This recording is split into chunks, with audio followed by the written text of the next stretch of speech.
Alright guys, so today we're here for a bit of a different video. I'm going to show you the SRL F1 2014 Season 2 Round 10 race at Monaco.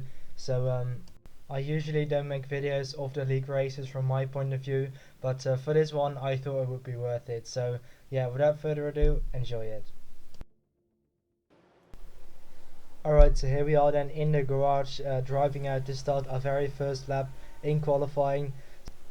And as you'll probably know, pole position in Monaco is absolutely key. If you can get pole position around this track, then you are in a very good position to get a good result in the race, because it is very difficult to overtake around this very tight circuit. So yeah, here we can see this is just our out lap, of course, and we'll be looking to start a lap in just a few moments, as we now skip a little bit ahead here.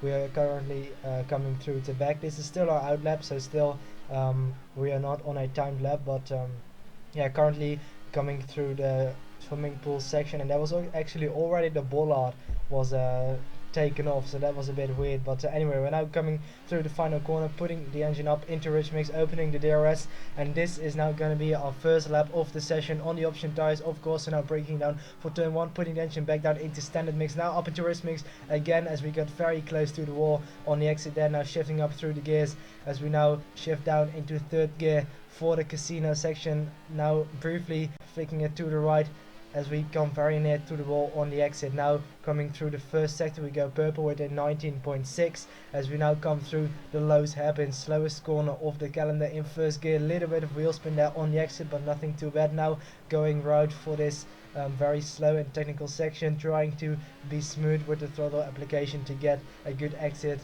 as we now go underneath the tunnel, as we now skip a little bit ahead to later on in the very same lap. Currently coming through to back, look at the crowd there on the road flying by as we now come through the swimming pool section, breaking down for the chicane. We still go purple as we almost lose the back end there on the exit of the corner, but there's a bit of traffic up ahead. Samuel Brandt and Francis McKinn, and Samuel wants to come into the pits, but we are on the lap and we get blocked by Samuel. Samuel was caught by surprise there. He wasn't expecting me to keep going with the lap, but our lap is pretty much ruined now.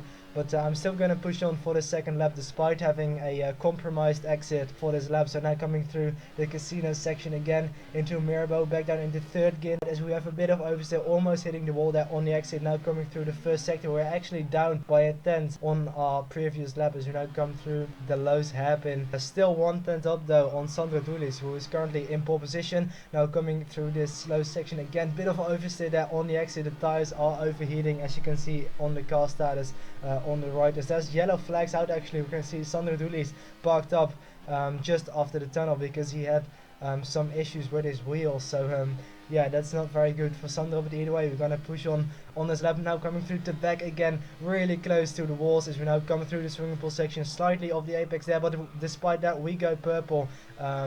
Almost, I think, 6/10 under the time of Sandro Dulis. Now coming through Raskas and slightly missed the apex there through the penultimate corner. Now the final corner, it's very important to get a good exit, opening the DRS and using rich mix as we cannot come up to the line, and it is good enough for pole position as we come very close to Francis McKinn coming out of the pits. And I'm still gonna push on for this lap, I think. Yes, I am, but I don't think I have enough fuel left. So yeah, there we go. We're back out of it there, putting the engine down into lead mix. So professionally, we are in pole position for the Monaco Grand Prix. What are you doing, Nick? I was going Wait, purple. Oh, there's my reverse. Samuel, I was on the lap. I think we messed up Nick's lap. Sorry, Nick. Sorry, Nick. Yeah, a bit of a conversation there between me, Samuel and Francis, but they apologized to me, so everything is okay. Come on, then. I nearly messed up Nick's lap again. Again? Yeah, I was exiting the pit lane. Yeah. Round right in. Well, he's on pole position anyway, so... Yes. Time to beat that with a very sweaty lap. Time to sweat. Nick, can I have a bit of slipstream? Yeah, again, still talking about it, but indeed Francis almost messed up my lap again because he came out of the pits when I was on the straight, but he couldn't do anything about that because he was just coming out of the pits. So yeah, Francis there in front of me, he's now gonna start his first lap, and I'm gonna come into the pits, and it is the end of this first stint. However, I am gonna go out for a second stint because I still want to improve on my time. Not necessarily because I'm afraid to get knocked down out of pole position, but more just to show what I can do. Alright, so here we are then back in the garage, and I'm now gonna strap on a new set of option tires, and I'm gonna put in 4 laps of fuel in the car, just enough to do 2 laps in rich mix. So here we can see we currently have a 1.1 second gap to I believe it was Sandra Dulles, who is in second position. And yeah, now going out on the track again for our second stint in this qualifying session, and we'll be looking to improve our time because the second lap I did wasn't perfect, especially because of my compromised exit because of Samuel. So I just want to improve, just to show off what I've got, not to ensure that I've got pole position, but just to give the knockout, because the last thing you want to do is give your opponents hope.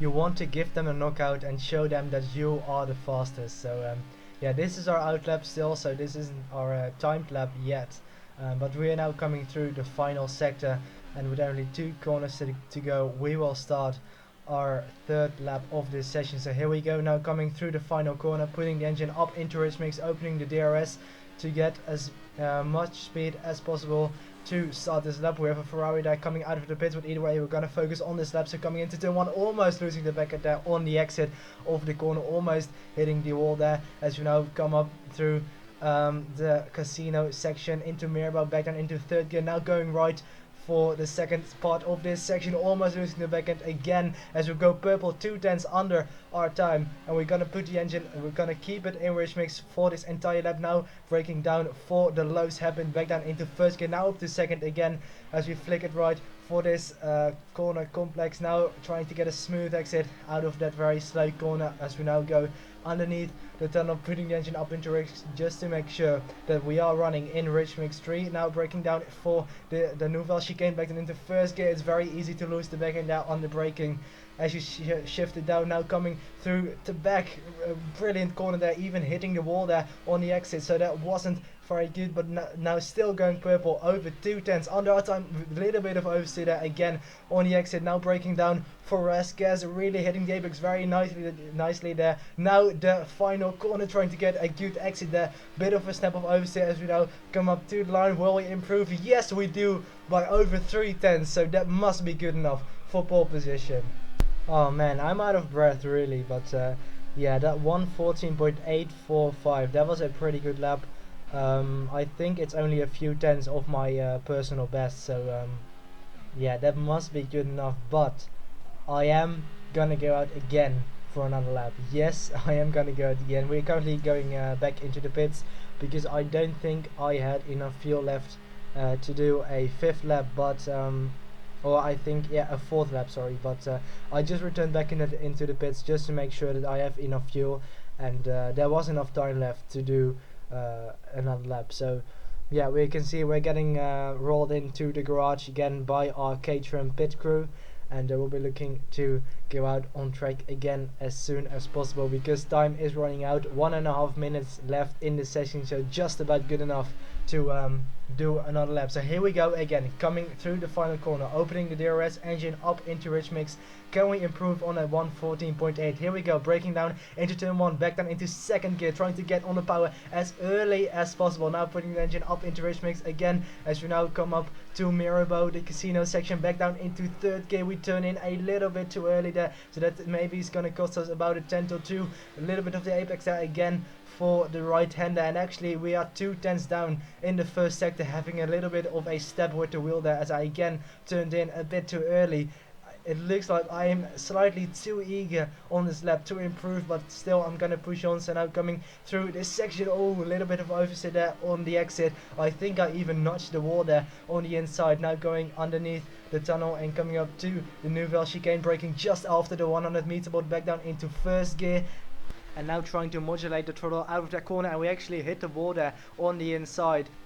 And unfortunately, that is this lap done and dusted. But I sound disappointed, but I really am not, because we are in pole position for the Monaco Grand Prix, the best position to start from in any race, but especially in Monaco, like I explained earlier in the video. So I really can't complain about that qualifying session. We have taken pole position 7/10 clear of Alex Benechetti in second place, with Sandro Dulis in third, Pedro Mesquida in fourth, Francis McKinn in fifth, Samuel Brandt in sixth, Yannick Verpeden in second, and Dion Staal in eighth place. And actually, Dion Staal didn't even set a time. Why, you ask? Well, here's the answer. Why didn't Dion set the time? Because I'm too good in corner cutting. Oh wow. I'm third. Yeah, that was why Dion didn't set a time, but yeah, that was pretty much it for this qualifying session. I'll also show you the race, however that will be in a different video, because I think putting the qualifying and race highlights in the same video will be a bit too long, and I think it will be a bit boring for you guys to watch. So that's why I just put it in two separate videos, like I do in career mode as well. So yeah, I hope you've enjoyed this video. I will upload the race as soon as possible, because I really want to show you guys it. So yeah, that's it for this video. I hope to see you in the next one. Goodbye. Thanks, Pedro. Time to do some fun stuff. Yes. All the fucking yuppies before me, why? And I did it on prime tire. Guys, Check. I'm out. Time for the race. Time to blow up. Oh yeah, I've changed my helmet. That's actually a nice helmet, Nick. Thank you. Yes. I'm using the same helmet. Oh really? Bruh. I thought I just changed it for the Monaco Grand Prix, considering it's kind of a special event. Yeah, I did it too I changed it for the 1 year mark of the SRL F1 League, and then I could just keep it for Monaco. Yeah. Because it was the two races right after each other. So I'm just gonna keep it. Samuel, you're so disappointed all the time. I mean, you won last year at Monaco, didn't you? Yeah, because everybody blew up and got penalties. Okay, that's right. I went flying. There was penalties from left and right. So I went flying. someone went flying. He didn't went flying. Banter.